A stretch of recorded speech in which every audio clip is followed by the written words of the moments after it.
رمضان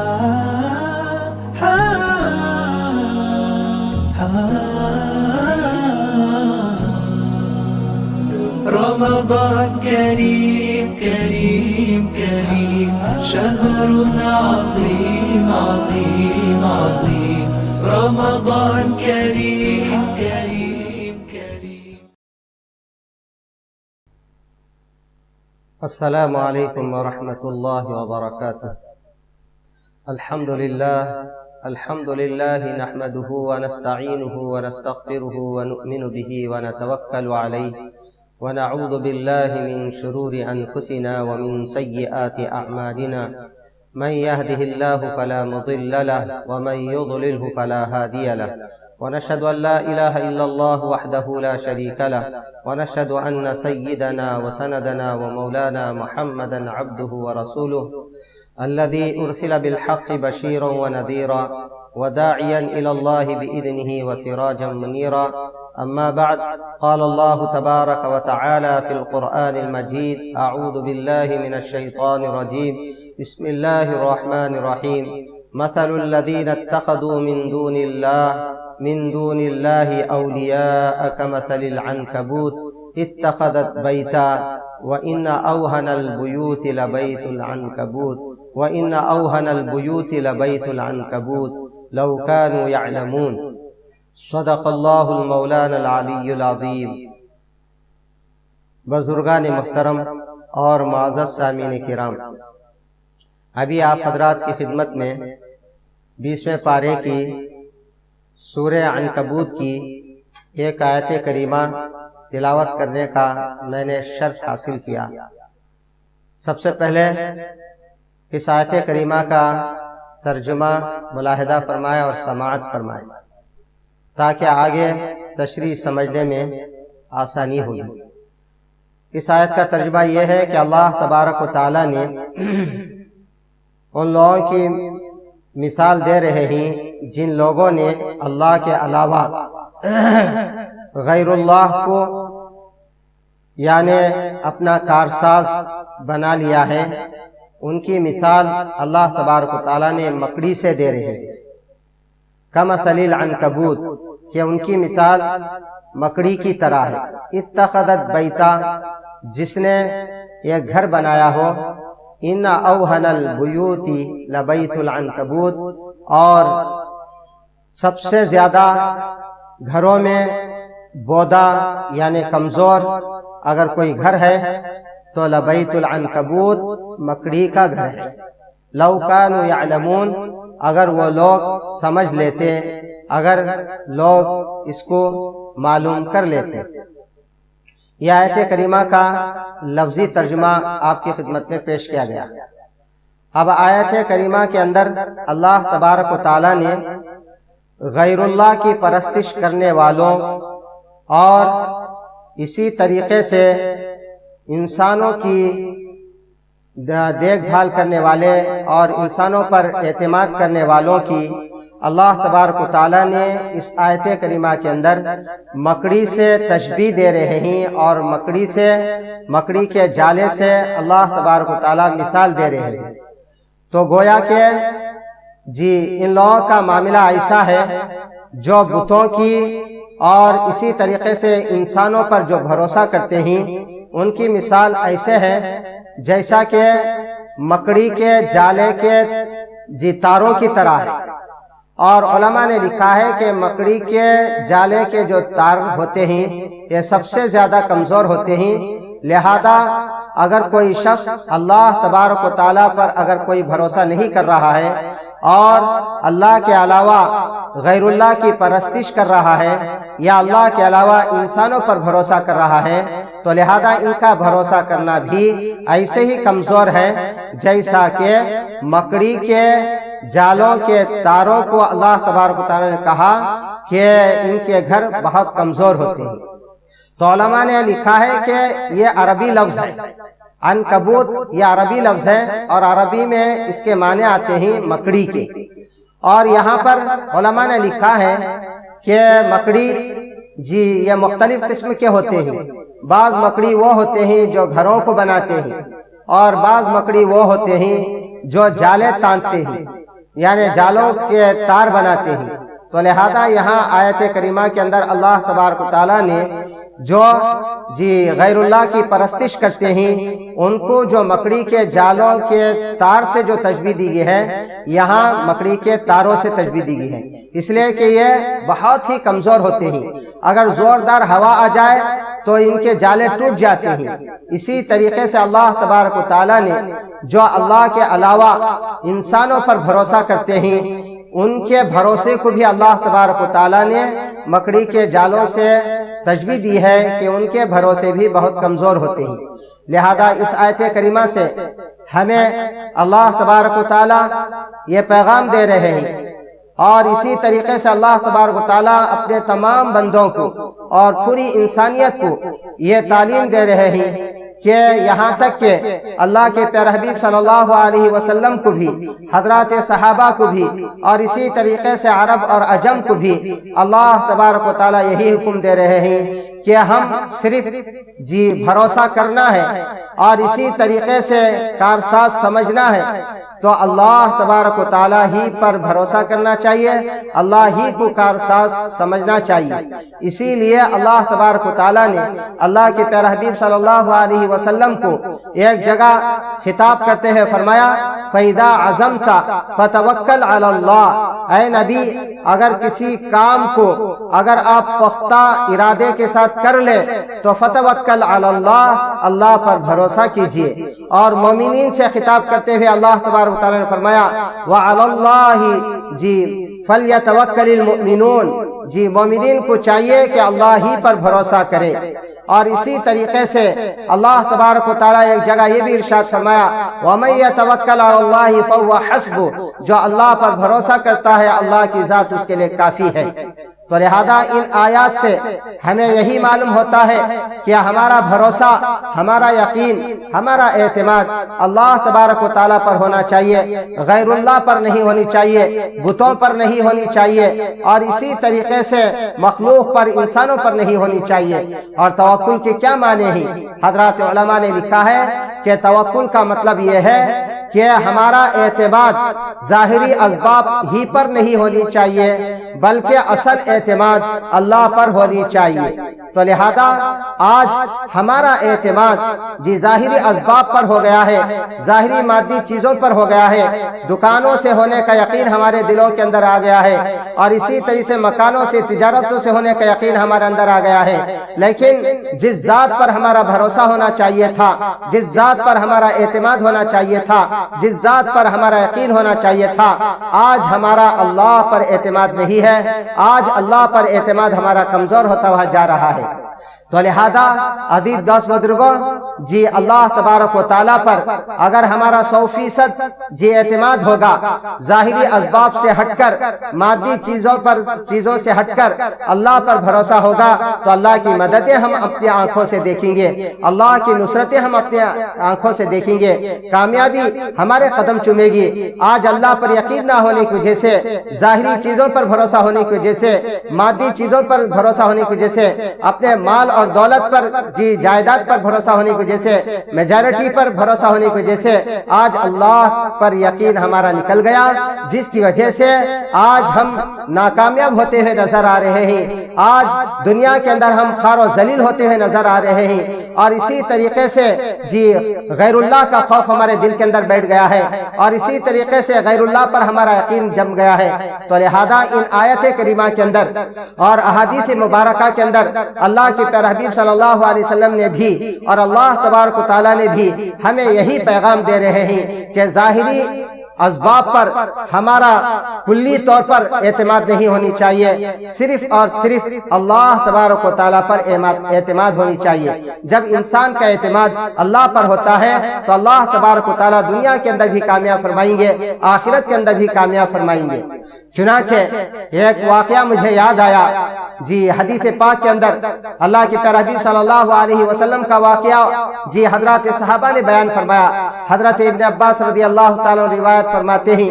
اللہ کے پیارے حبیب صلی اللہ علیہ وسلم نے ارشاد فرمایا کہ میرے بطور کشف کے یا بطور مشاہدے کے میرے سامنے چند امتوں کو پیش کیا گیا، تو میں نے مجھے دکھایا گیا تو میں نے چند امتوں کو دیکھا تو ایک نبی ہے اور اس کے ساتھ چند لوگ ہیں، اور ایک نبی کو دکھایا گیا کہ ایک نبی ہے اور اس کے ساتھ ایک شخص ہے، اور ایک نبی کو دکھایا گیا کہ ایک ہی نبی ہے، اس کے ساتھ کوئی فرق نہیں ہے۔ اور اسی طریقے سے ایک کنارے پر میں نے دیکھا کہ ایک سواد اعظم ہے، بہت بڑی جماعت ہے۔ تو میں نے ذہن کے اندر یہ بات لایا اور مجھے یہ خیال ہوا کہ شاید یہ میری امت ہوگی، لیکن لوگوں نے کہا جی یہ اے اللہ کے رسول یہ حضرت موسیٰ اور ان کی قوم یعنی بنی اسرائیل ہے۔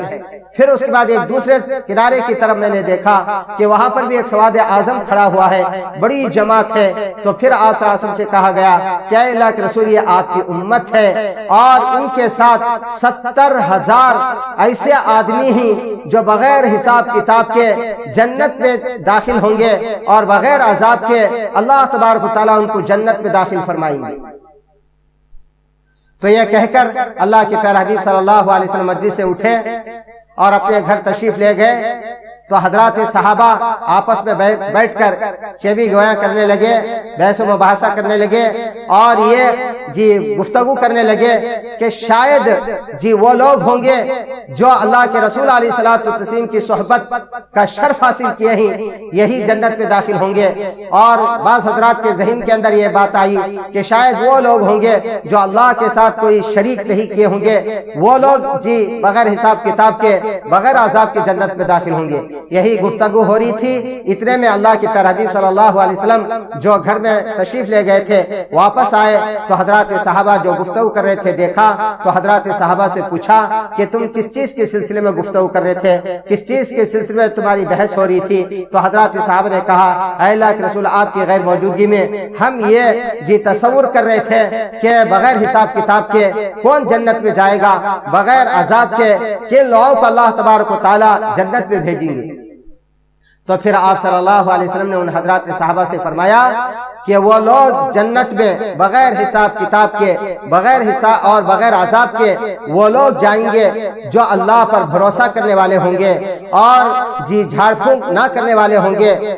تعویذ گنڈا نہ کرنے والے ہوں گے، سفلی عملیات نہ کرنے والے ہوں گے۔ اور اسی طریقے سے اللہ کے پیارے حبیب صلی اللہ علیہ وسلم نے بھی فرمایا کہ بدفعلی نہ لینے والے ہوں گے، اور اسی طریقے سے نجومی سے کوئی سوال نہ کرنے والے ہوں گے، اور اسی طریقے سے کاہن سے کوئی بات سوال نہ کرنے والے ہوں گے۔ تو ایسے لوگ جنت میں بغیر حساب اور کتاب کے، بغیر عذاب کے جنت میں اللہ تبارک و تعالیٰ ان کو داخل فرمائیں گے۔ تو وہاں پر حضرت عکاشہ بن محصن رضی اللہ تعالیٰ عنہ ایک صحابی رسول ہی موجود تھے، انہوں نے اللہ کے پیارے حبیب صلی اللہ علیہ وسلم کی اس خوشخبری کو سن کر آپ صلی اللہ علیہ وسلم سے کہا ادعو اللہ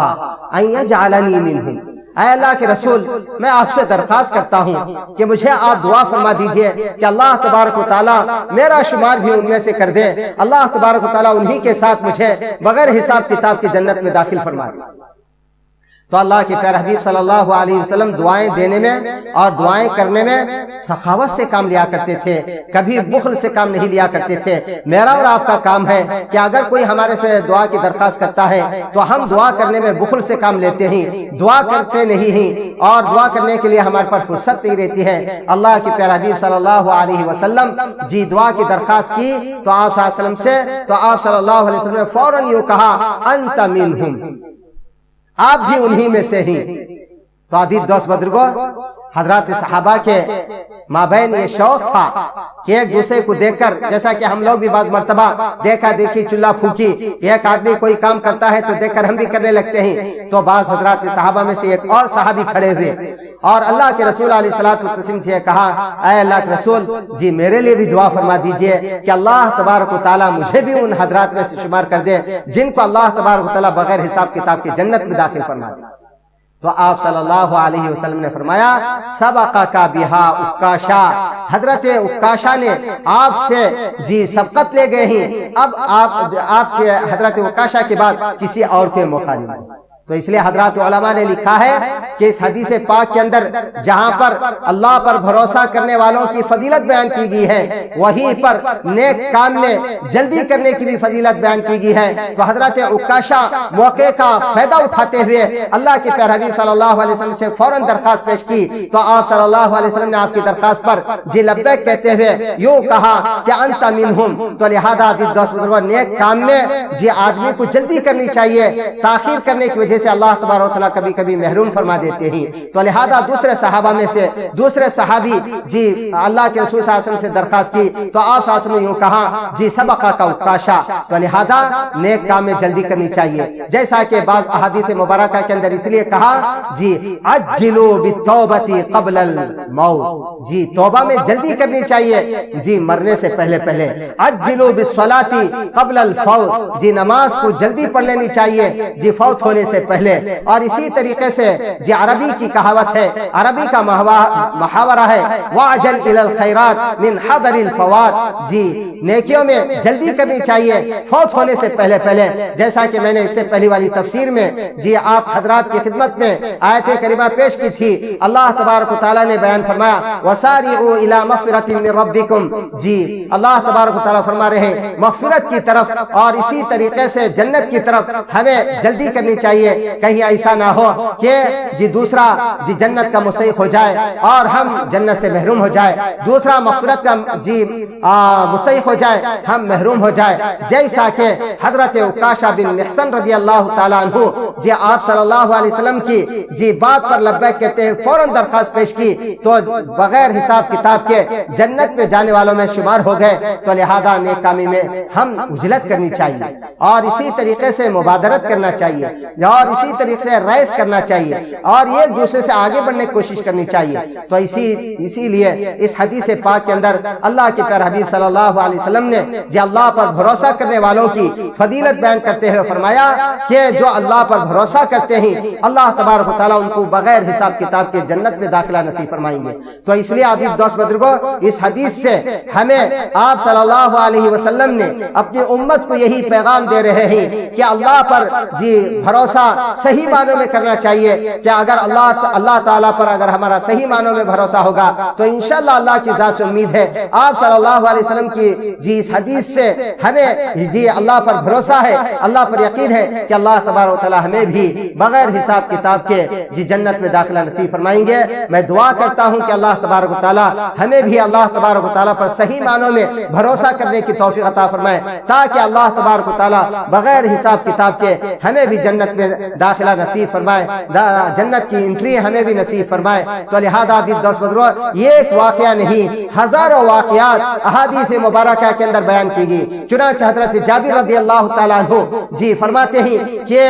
قبیلہ نجد سے ہم جب جہاد سے واپس ہو کر آ رہے تھے تو راستے میں حضرات صحابہ کی جماعت تھی، تو ایک خاردار جی درخت نظر آیا، تو جہاد سے تھکے ہوئے تھے، تو جیسے ہی خاردار اور سایہ دار درخت نظر آیا تو حضرات صحابہ منتشر ہو کر متفرق ہو کر جی جگہ جہاں جہاں ملی وہاں آپ کو نیند آ گئی، نیند کا غلبہ ہو گیا تو آرام کرنے لگے۔ تو اسی طریقے سے اللہ کے پیارے حبیب صلی اللہ علیہ وسلم سے تھوڑا فاصلے پر یعنی دور ہو کر حضرات صحابہ آرام کر رہے تھے، تو اللہ کے رسول علیہ الصلوۃ والتسلیم ایک درخت کے نیچے جسے کیکر کا درخت کہتے ہیں، آپ صلی اللہ علیہ وسلم وہاں آرام کرنے لگے۔ تو جیسے ہی آپ صلی اللہ علیہ وسلم آرام کرنے کے لیے لیٹنے لگے تو آپ نے اپنی تلوار کو یہ کیکر کا جو درخت تھا اس پر لٹکا دیا اور آپ صلی اللہ علیہ وسلم آرام کرنے لگے۔ تو اتنے میں مشرکین میں سے ایک آدمی یا عربی میں سے ایک آدمی، ایک بدوی جسے بدو کہتے ہیں، وہ آیا اور تلوار لے کر جی تلوار کو نیام سے نکال کر آپ صلی اللہ علیہ وسلم کو بیدار کر کر سونت کر یہ کہا میں یمنعک منی، اے نبی آپ کو مجھ سے کون بچائے گا۔ عزیزان گرامی، اللہ کی پیارے حبیب صلی اللہ علیہ وسلم کو 100% اللہ پر یقین تھا۔ آپ صلی اللہ علیہ وسلم کا پورا بھروسہ اور اعتماد اللہ پر تھا، تو فوراً یوں کہا اللہ۔ جیسے ہی آپ صلی اللہ علیہ وسلم نے اللہ کہا تو حضرات محدثین نے بیان فرمایا ہے کہ اس عربی اور اس مشرکین کی جی شخص کے ہاتھ میں جو تلوار تھی جی گر گئی اور وہ کپ کپانے لگا۔ ڈرنے لگا، کب کبھی اس پر طاری ہوگی، خوف اس پر طاری ہو گیا۔ لیکن مجھے یہاں بتلانا یہ مقصد ہے کہ اس عربی کا بھروسہ ظاہری اسباب پر تھا، تلوار پر تھا، حضور پر تھا، لیکن اللہ کے پیارے حبیب صلی اللہ علیہ وسلم کا بھروسہ، اللہ کے رسول علیہ السلام کا اعتماد جی اللہ پر تھا۔ اس لیے اللہ کے رسول علیہ السلام جب آپ صلی اللہ علیہ وسلم سے اس عربی نے پوچھا من یمنعک منی، تو اللہ کے پیارے حبیب صلی اللہ علیہ وسلم نے فرمایا اللہ پر میرا بھروسہ ہے۔ تو اس لیے عزیز دوست بزرگوں، جی یہ ظاہری اسباب سے کچھ نہیں ہوگا، یہ ان دشمنوں سے کچھ نہیں ہوگا، ان ظالموں سے کچھ نہیں ہوگا، ان حکومتوں سے کچھ نہیں ہوگا۔ جی آج ہمیں حکومتیں ڈرا رہے ہیں، یہ پولیس ڈرا رہی ہے، یہ فلاں ڈرا رہے ہیں۔ عزیز دوست بزرگوں، یہ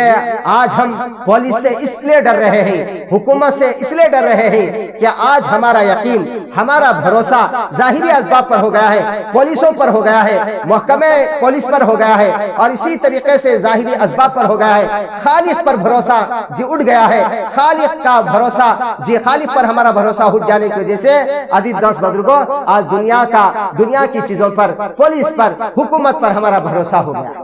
تو یہ آیت کریمہ اور یہ احادیث مبارکہ اور یہ واقعات ہمیں یہی پیغام دے رہے ہیں کہ آج ہمیں حکومت کا جی بھروسہ اپنے دلوں سے نکال کر اللہ پر یقین جمائیے، اللہ کا بھروسہ دل کے اندر بٹھائیے۔ انشاءاللہ یہ حکومتیں کچھ نہیں کر سکتی اور کامیابی ہمارے قدم چومے گی، جیسا کہ حضرات صحابہ عزیز دوست بزرگوں اللہ پر 100% ان کا یقین تھا۔ صحابہ تو صحابہ چھوڑیے، اور اسی طریقے سے اللہ کی پیارے حبیب صلی اللہ علیہ وسلم کی ذات گرامی چھوڑیے،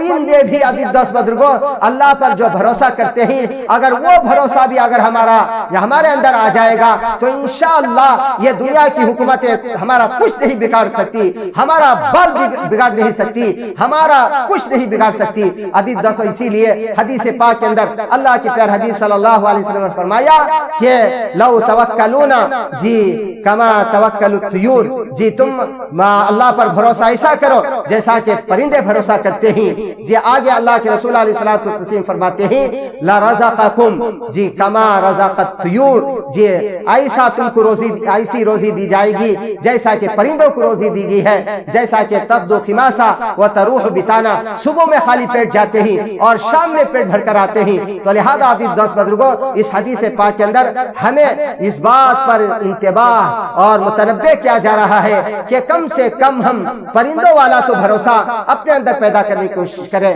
آج ہم گھروں سے نکلتے ہیں تو اللہ کے رسول علیہ السلام کی تعلیم ہمارے پاس نہ ہونے کی وجہ سے عزیز دوست بزرگوں جی اللہ پر بھروسہ کیے بغیر ہم نکلتے ہیں، جس کی وجہ سے عزیز دوست بزرگوں گھر سے نکل کر ہم گھر کو خیر و عافیت کے ساتھ نہیں آتے ہیں، خیر و عافیت کے ساتھ ہم گھر کو واپس نہیں لوٹتے ہیں۔ کبھی ایکسیڈنٹ ہو جاتا ہے، کبھی گاڑی کا ایکسیڈنٹ ہو جاتا ہے، کبھی جان تلف ہو جاتی ہے، کبھی جان کو نقصان پہنچ جاتا ہے۔ اسی لیے علماء نے لکھا ہے کہ اگر کوئی آدمی، اگر کوئی بندہ، اگر کوئی امتی، اگر کوئی انسان گھر سے نکلتا ہے تو بسم اللہ توکلت علی اللہ لا حول ولا قوت الا باللہ، اگر یہ کہہ کر گھر سے نکلتا ہے تو اللہ کے پیارے حبیب صلی اللہ علیہ وسلم ایک حدیث میں ارشاد فرماتے ہیں کہ شیطان سے اس کی حفاظت ہو جاتی ہے، ایکسیڈنٹ کی موت سے اس کی حفاظت ہو جاتی ہے، اس کی گاڑی کی حفاظت اللہ پاک فرما دیتے ہیں، اس کی جان و مال کی حفاظت فرما دیتے ہیں، اور خیر و عافیت کے ساتھ وہ گھر میں لوٹے گا۔ آج عزیز دوست بزرگوں تعلیمات نبوی سے ہم بہت دور ہوتے ہوئے جا رہے ہیں جی۔ اور ایک حدیث میں آپ صلی اللہ علیہ وسلم نے فرمایا بسم اللہ توکلت علی اللہ لا حول ولا قوت الا باللہ کے علاوہ اگر یہ الفاظ اگر کوئی کہہ لے اللہم انی اعوذ بک ان اضل او ازل ان ازل او ازل ان ازلم او ازلم ان اجہل او اجہل علی، تو عزیز دوست بزرگوں باہر جائیں گے تو اللہ تبارک و تعالی گمراہ ہونے سے بھی حفاظت فرمائیں گے، گمراہ کیے جانے سے بھی حفاظت فرمائیں گے، اور اسی طریقے سے راستے میں بھٹکنے سے بھی حفاظت فرمائیں گے، اور بھٹکائے جانے سے بھی حفاظت فرمائیں گے، اور اسی طریقے سے ظلم کرنے سے بھی اللہ حفاظت فرمائیں گے، اور ظلم کیے جانے سے بھی حفاظت فرمائیں گے، اور جہالت سے بھی حفاظت فرمائیں گے، اور اسی طریقے سے جہالت کیے جانے سے بھی حفاظت فرمائیں گے۔ آج عزیز دوست بزرگوں ان دعاؤں کا اہتمام کیے بغیر باہر جانے کی وجہ سے گھر سے عزیز دوست بزرگوں صحیح سالم گئے تھے اور گھر واپس آ رہے تو گمراہ ہو کر آ رہے، اور اسی طریقے سے عزیز دوست بزرگوں جہالت میں مبتلا ہو کر آ رہے، تو اللہ تبارک و تعالی ساری چیزوں سے حفاظت فرما دیجیے۔ تو اس لیے حضرات علماء نے یہی لکھا ہے کہ گھر سے جاتے وقت اللہ پر بھروسہ کرتے ہوئے جائیں گے تو ہماری جان کی بھی حفاظت فرمائیں گے، اللہ پاک ہمارے مال کی بھی حفاظت فرمائیں گے، ہماری سواری کی بھی حفاظت فرمائیں گے، ہمارے ایمان کی بھی حفاظت فرمائیں گے، اور ہمارے ہر چیز کی حفاظت فرمائیں گے۔ کوئی بھی ہمارے سے لڑنے کے لیے باہر نہیں آئے گا، کوئی ہمارے پر ظلم کرنے کے لیے نہیں آئے گا، اور اسی طریقے سے ہمارے ساتھ جہالت کے ساتھ پیش نہیں آئے گا۔ تو اس لیے عزیز دوست بزرگوں، اللہ کی پیارے حبیب صلی اللہ علیہ وسلم کی تعلیمات میں ہمیں یہی حکم دیا گیا ہے کہ گھر سے جب بھی ہم باہر نکلے تو یہی دعا پڑھ کر جانا چاہیے، اور اسی طریقے سے سوتے وقت بھی یہی اور بھی دعائیں اللہ کی پیارے حبیب صلی اللہ علیہ وسلم نے فرمایا کہ سوتے وقت بھی اللہ پر بھروسہ کرتے ہوئے سوئیں گے تو اللہ کے پیارے حبیب صلی اللہ علیہ وسلم نے فرمایا کہ پوری رات اللہ تبارک و تعالیٰ ایک فرشتے کو مقرر فرما دیں۔ تو بہرحال خلاصہ کلام یہی ہے کہ ان آیت کریمہ کے اندر بھی اللہ تبارک و تعالیٰ نے ہمیں اور سارے بندوں کو یہی حکم دے رہے ہیں کہ ان ظاہری اسباب پر ہم بھروسہ نہ کریں، اللہ تبارک و تعالیٰ پر ہمارا بھروسہ ہونا چاہیے۔ اور احادیث مبارکہ کے اندر بھی اور جو واقعات بیان کیے گئے ہیں تمام حضرات محدثین نے بھی، آپ صلی اللہ علیہ وسلم نے، حضرات صحابہ نے بھی یہی عمل کر بتلا گیا، اور اسی طریقے سے ہمیں یہی کہہ کر چلے گئے، پیغام دے کر، تعلیم دے کر کہ ہم اللہ پر بھروسہ کرنا چاہیے۔ تو دعا کرتا ہوں کہ اللہ تبارک و تعالیٰ ہمیں اللہ پر بھروسہ کر زندگی گزارنے کی توفیق عطا فرمائے، ظاہری اسباب پر اور اسی طریقے سے ظاہری چیزوں پر، مادی چیزوں پر جو ہمارا بھروسہ بیٹھ گیا ہے، اعتماد بیٹھ گیا ہے، اس کو ہم نکالنے کی اللہ ہمیں توفیق عطا فرمائے، اور صحیح معنوں میں اللہ پر بھروسہ کرنے کی اللہ ہمیں توفیق عطا فرمائے۔ آمین وآخر دعوانا الحمدللہ رب العالمین۔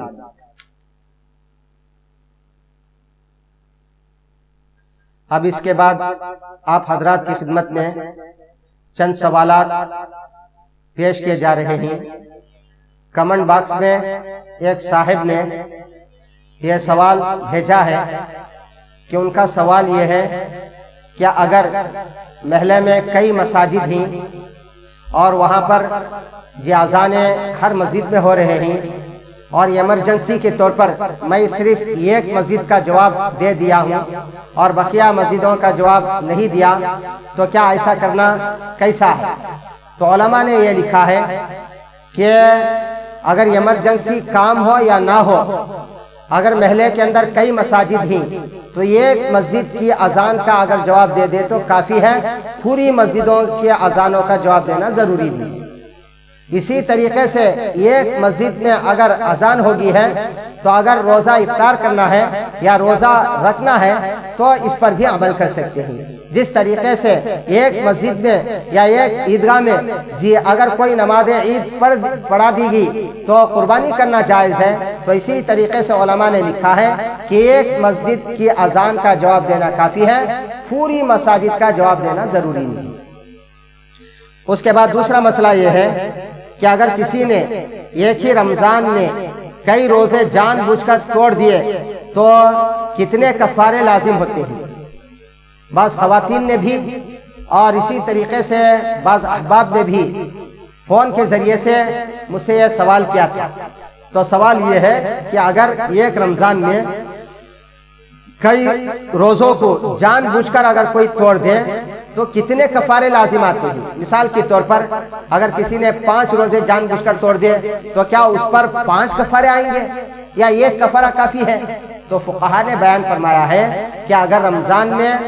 کئی روزے اگر توڑے ہیں تو ایک ہی کفارہ کافی ہے، ہر روزے کا الگ الگ کفارہ ادا کرنا لازم نہیں ہے۔ تو لہذا ایک کفارہ اور کفارہ بتلایا تھا ایک روزے کا کفارہ یہ غلام آزاد کرنا ہے، اور یہاں ہندوستان میں غلاموں کا سلسلہ نہیں ہے، عرب میں ہے، تو لہذا یہاں سلسلہ نہ ہونے کی وجہ سے ہمارے پاس 2 صورتیں ہیں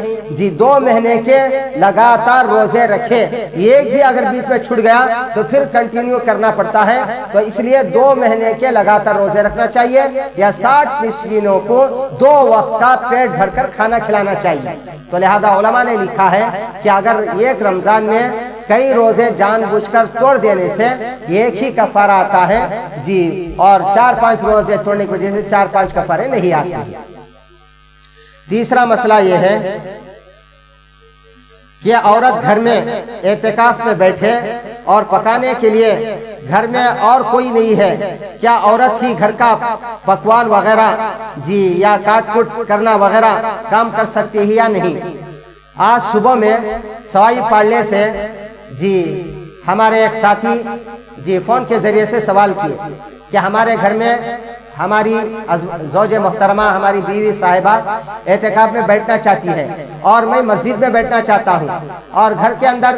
جی کوئی نہیں ہے جی مجھے پکا کر دینے کے لیے، اور میں نے ان سے سوال کیا کہ آپ کے بھائی بہن یا کوئی اور جی ان کے بھائی بہن اگر کوئی ہو تو وہ آ کر کام کر دے، تو انہوں نے کہا کوئی نہیں ہے۔ تو لہذا حضرات علماء نے اور مفتیان کرام نے جی اس سلسلے میں مسئلہ یہ لکھا ہے کہ اعتکاف میں ایسی عورت کو بیٹھنے کی اجازت دی ہے، لیکن گھر کا کام جی جیسے ہی کچن میں آ کر جی جب کام کریں گے، پکوان کا ہو، کاٹنے کوٹنے کا ہو یا کوئی بھی چیز ہو، دھلنے کا ہو، برتن وغیرہ دھلنے کا ہو، تو وہاں پر کوئی بائی چانس اگر آ جائے شوہر یا اگر کوئی یا کوئی بھی بھائی آ جائے تو اس کچن میں بات نہ کرے، تو کام کر کے فوری جی اپنی نماز گاہ یا اعتکاف گاہ جہاں اعتکاف میں بیٹھی ہے جس روم میں وہاں چلے جائے۔ تو علماء نے لکھا ہے کہ اعتکاف میں بیٹھ کر گھر کے کام کاج کرنے کی اجازت دی گئی ہے، لہذا عورت اعتکاف میں بیٹھ کر اپنے کچن کے کام، برتن دھونے کے کام، کٹائی کا کام وغیرہ کر سکتی ہے۔ چوتھا مسئلہ، روزے کی حالت میں پانی کے بھانپ لینے سے کیا روزہ ٹوٹ جاتا ہے؟ حضرات فقہا نے بیان فرمایا ہے اور مفتیان کرام نے بیان فرمایا ہے کہ پانی گرم کر کر اگر بھانپ لیں گے تو پانی بخارات میں تبدیل ہو جاتا ہے اور وہ ناک کے ذریعے سے پیٹ کے اندر حصے میں پہنچ جاتا ہے۔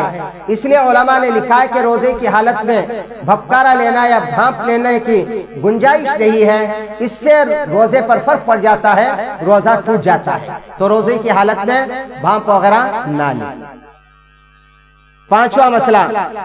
کفارے کے روزے 2 ماہ رکھنا چاہیے یا 60 دن پورے کرنا ضروری ہے؟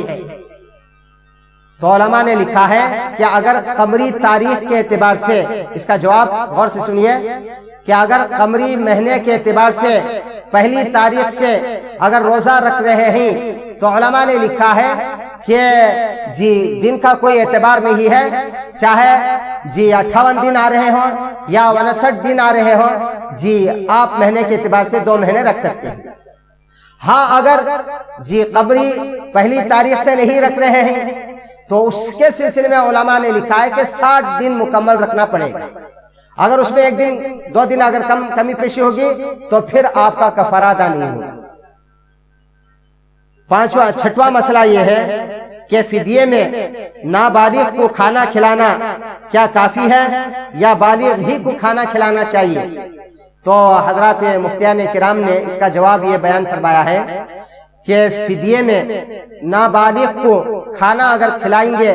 تو فدیہ ناکافی ہوگا، تو اس لیے جہاں تک ہو سکے فدیے میں جو کھانا کھلایا جاتا ہے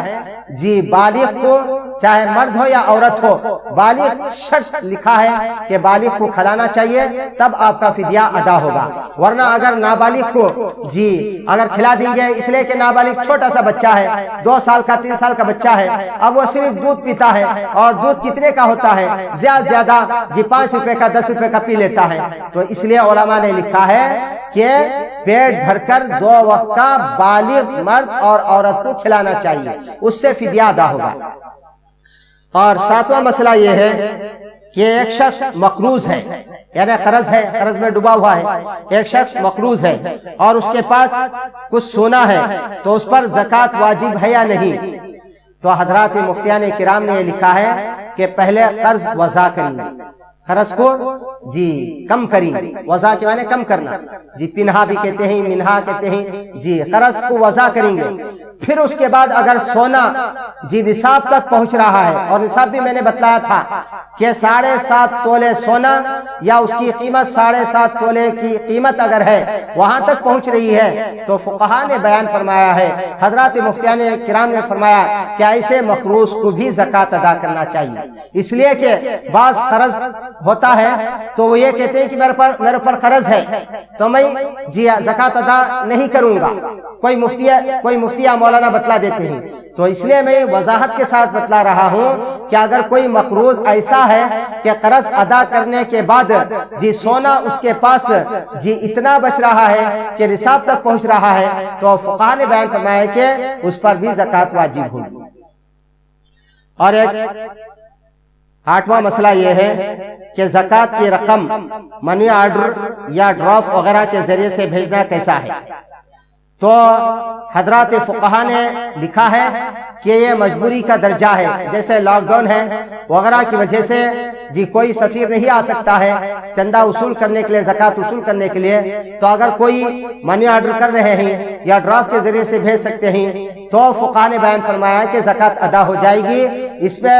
جی جو نوٹ دی گئی ہے وہ تبدیل کرنے کی وجہ سے کوئی فرق نہیں پڑتا ہے. ہاں بلا ضرورت بغیر مجبوری کے اگر کوئی زکوٰۃ کی رقم کو اپنے پیسوں سے تبدیل کر رہا ہے تو اس کو تبدیل کرنے کی اجازت نہیں ہے. تو لہذا منی آرڈر کے ذریعے سے ڈرافٹ کے ذریعے سے زکوٰۃ کی رقم کو بھجوایا جا سکتا ہے. آخری میں جی ایک چھوٹا سا مسئلہ ہے بیان کر کے اپنی بات کو ختم کرتا ہوں. ایک مستحق زکوٰۃ کو کتنی رقم دینا مکروہ ہے. تو حضرات علماء نے لکھا ہے کہ ایک زکوٰۃ کے مستحق کو اتنی قیمت دینا چاہیے کہ جس سے وہ مالک نصاب ہو جائے. اتنی زیادہ رقم دینا مکروہ لکھا ہے. اس سے کم اگر دے رہے ہیں جی تو جس سے وہ مالک نصاب نہیں ہو سکتا ہے تو اتنی دینا جائز ہے. تو لہذا اتنی زیادہ نہیں دینی چاہیے کہ وہ اس سے مالک نصاب ہو جائے. اپنی ضرورت سے زیادہ بچوں پر خرچ کرنے کے بعد جی وہ مالک نصاب تک رقم پہنچ رہی ہے تو اتنی رقم کا دینا حضرات علماء نے لکھا ہے کہ مکروہ لکھا ہے. تو اس لیے اس میں بھی اس کا خیال کرنا چاہیے. اللہ تبارک و تعالیٰ مجھے اور آپ کو کہنے سنے زیادہ جی اور سنی ہوئی بات پر اور کہی ہوئی بات پر اللہ پاک مجھے بھی عمل کرنے کی توفیق عطا فرمائے. آپ حضرات کو بھی اس پر عمل کرنے کی توفیق عطا فرمائے. جو حضرات جی سن کر کمنٹ باکس میں جو بھیج رہے ہیں جی ان کو میں اپنی طرف سے مبارکباد بھی دیتا ہوں اور دعا گو ہوں کہ اللہ تبارک و تعالیٰ ان کو دنیا کے اندر بھی بہترین جی بدلہ عطا فرمائے اور آخرت میں بھی اللہ تبارک و تعالیٰ اپنی شان ان کو اجر جزیل عطا فرمائے. آمین. وآخر دعوانا الحمدللہ رب العالمین.